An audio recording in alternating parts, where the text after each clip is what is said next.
Voilà, nous sommes de retour. Le plateau aussi a changé. Vous avez compris que c'est un autre sponsor encore qui nous accompagne, AGL, qui est avec nous. Et le match de la RDC vient de prendre fin. 2 buts à 1 en faveur des Léopards de la RDC. Non, je voulais dire 3 buts à 1. Ouh là là, il fait un peu tard, c'est ça. Voilà, 3 buts à 1 pour la RDC. Et nous allons donc débriefer cette rencontre avant de faire l'avant-match de tous les rencontres qui vont se jouer demain. Alors, messieurs, vous avez suivi les rencontres. La RDC vient de le remporter, qualifié pour la suite de la compétition. Alors, coach Isaac, la lecture de cette rencontre entre la RDC et la Guinée-Conakry. D'abord, félicitations aux Léopards. Ce n'était que normal parce que comment on appelle, être favori n'est pas être gagnant. Donc, ils ont mis tous les ingrédients.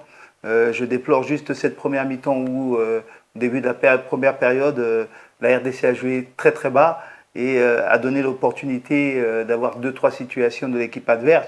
Après, comme ça a été annoncé, le plan de jeu il était clair au niveau de la RDC, monter petit à petit sans bloc et puis aller jouer sur la vitesse, ce qui a produit ce que ça a produit. Mais il faut vraiment retenir là l'abnégation, la rigueur, tactiquement, tactique collective. Défensivement, c'était très carré. Offensivement, c'était clair.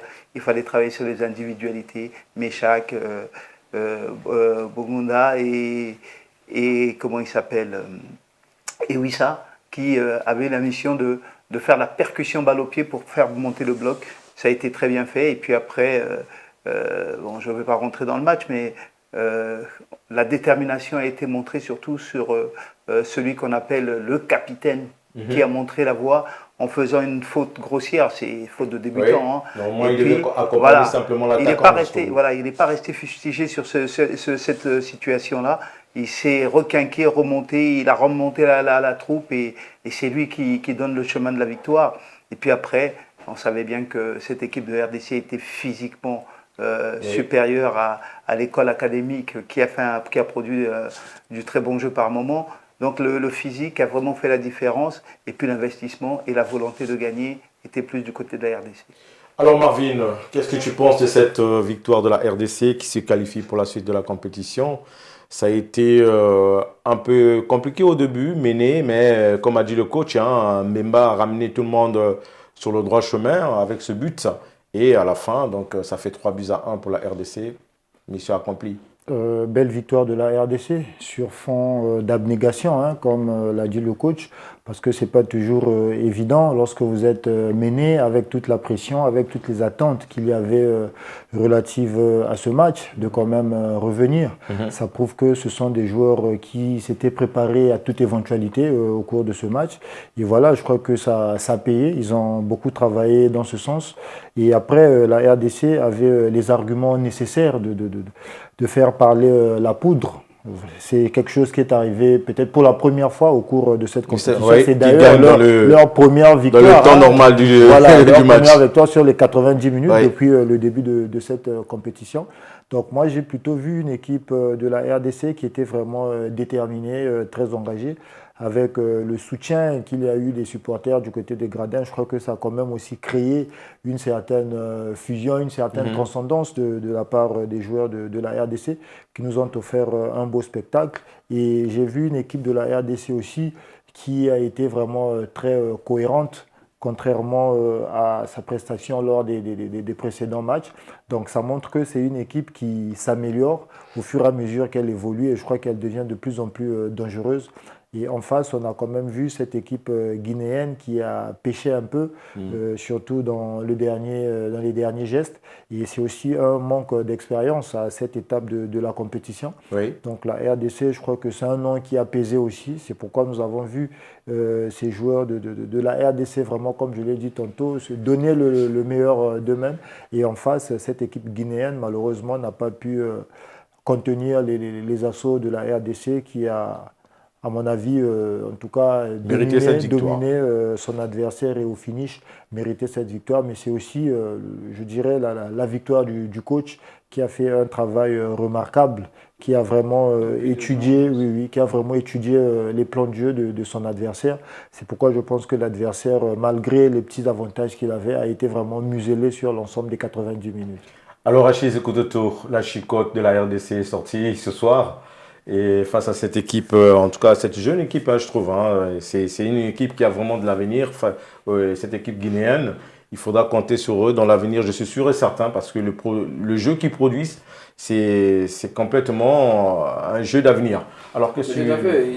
Je pense que voilà, les Guinéens vont être déçus, mais je pense que Kaba et son staff, il a fait un bon boulot, en tout cas, faut même les joueurs eux-mêmes, je pense que dès demain, ils vont passer à autre chose parce qu'ils ont compris ce soir qu'ils étaient encore en apprentissage. C'est des joueurs, c'est une très jeune formation avec des très grosses valeurs sûres. Mais ce soir, ça a été, à mon avis, un match qui s'est joué sur 25 minutes. Oui. 25 minutes où cette équipe de Guinée-Conakry a semblé étouffer un peu cette équipe des Léopards de la RDC en réussissant ce but de Bayo sur ce penalty. Les autres ont déjà donné les détails, mais il marque ce penalty. Et le match change en ce moment. Le match change parce que la RDC a eu la très bonne attitude. L'attitude, je ne sais pas si vous avez fait attention, mais lorsque le penalty a été accordé par l'arbitre égyptien, Chancel Mbemba était là pour calmer ses amis qui étaient en panique. Oui. Parce qu'en défenseur expérimenté, il savait, que c'était logique que sa faute soit sifflée, et que deux, rien n'était encore fait. D'autant plus que la RDC, depuis le début de la compétition, nous a habitués un peu à remonter les scores. Et puis, quand il y a ce but-là, le match change totalement. C'est vrai, c'est une équipe cette équipe de la RDC après le but monté d'un cran. Oui, justement, mais c'est une équipe, c'est vrai, qui est handicapée un peu par Bakambu, qui voilà, est totalement bouffé par Diakabi. Mais le bloc équipe a eu, en fait, disons le coach, en mettant en place ce bloc équipe qui, comme on dit, a remonté un peu, a eu l'intelligence de commencer à utiliser ces deux flèches que sont Wissa et Meshak. Et derrière, au milieu de terrain, voilà, et puis notre chouchou, la révélation pour moi, du côté de la RDC, a fait le travail avec son compère de milieu de terrain. Et puis, lorsqu'on revient en seconde période, c'est une équipe de RDC qui est dans une seule option, voilà, mettre le deuxième but, et puis le reste fait partie des œuvres de l'histoire, et c'est largement une victoire méritée que nous avons d'ailleurs. Moi, j'étais presque sur ce plateau-là, nous étions d'accord à dire que la RDC avait été partie favori justement de ce match, et aujourd'hui ils l'ont prouvé. Et attention à cette équipe de RDC qui a changé de paradigme de qualification en faisant les matchs nuls. Aujourd'hui, ils gagnent avec un écart de 2 buts, comme l'avait prédit le coach. Je pense que pour les Diables Rouges, je suis confiant désormais quand le coach dit on gagne avec un écart de 1 but, 2 buts. Je voudrais juste rappeler quelque chose que les gens ne voient pas. Ce bloc central de RDC, les 4 joueurs, Moutoussamy, Piquel, Mbemba, Inonga, c'est du lourd. C'est du lourd dans l'investissement personnel. C'est-à-dire que les uns rattrapent les erreurs des autres systématiquement. Et ça, quand vous avez ça, vous pouvez dormir tranquille. Et vous pouvez prendre des assauts, etc. etc. Et puis derrière, vous avez Maswaku et Kaloulou qui vont à 3000 à l'heure. Donc ils vont compenser le manque de vitesse. Mais les deux au milieu, ils ont une intelligence dans le jeu qui fait que on peut se reposer dessus. Et la RDC a compris ce fonctionnement-là. Mais pour aller jusqu'au bout, il faudrait que ce même bloc-là monte un tout petit peu d'un cran, comme après avoir pris le but. Ils se sont dit, allez, on va mettre, parce que physiquement, on est plus fort, il faut qu'on aille les chercher plus haut, il faut qu'on mette l'impact. Et c'est ça la force de la RDC. Alors, la RDC qui passe en demi-finale, prochain adversaire, c'est le gagnant du match qu'on va voir demain à 18h entre la Côte d'Ivoire et le Mali. Alors, sans transition, justement, nous parlons de ce match. Mais avant de rentrer dans les détails, quand même une dernière question. Que ce soit le Mali ou la Côte d'Ivoire, il y aura de l'impact physique en face de la RDC. Que doit faire la RDC rapidement La RDC, sincèrement, je n'ai rien contre Wakambo, mais la RDC doit mettre un garçon comme on l'a vu.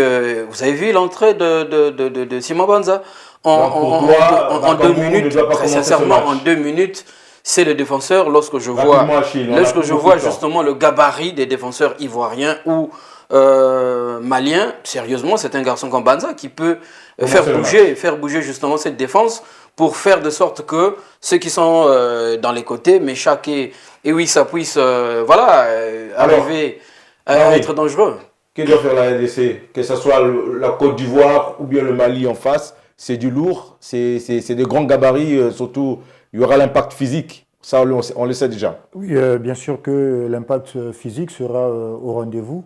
Mais après, moi, quelque part, je rejoins aussi Achille, étant donné que Bakambu, selon les plans de Sabre, est l'une des pièces maîtresses.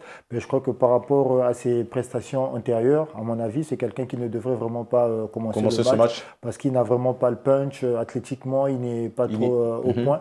Donc il faudra, comme l'a dit Achille, mettre des joueurs qui sont capables d'aller au duel, d'impacter, de déranger les adversaires. Ce sera certainement la clé du match. Ça sera aussi l'une des clés de ce match. Et après au finish, moi j'ai peur de revivre un remix de la CAN 2015 en voyant la Côte d'Ivoire justement affronter la RDC à cette étape de la compétition. Alors coach, rapidement, par rapport à la même question. Moi je pense que la RDC aujourd'hui doit se considérer comme un favori avec tout ce que ça comporte, mais rester aussi concentré dans l'investissement. Là, je parle vraiment d'investissement. Je ne parle pas de plan tactique, je ne parle pas de cette force. Puisqu'on parle de physique, ça va être des combats physiques. Mali ou Côte d'Ivoire, c'est le même tempo. Le Mali, peut-être, il y aura plus de jeux un peu plus académiques, mais au niveau physique, ils sont présents. Moi, ma crainte, c'est la RDC, à mon avis, son seul adversaire, ça va être elle-même.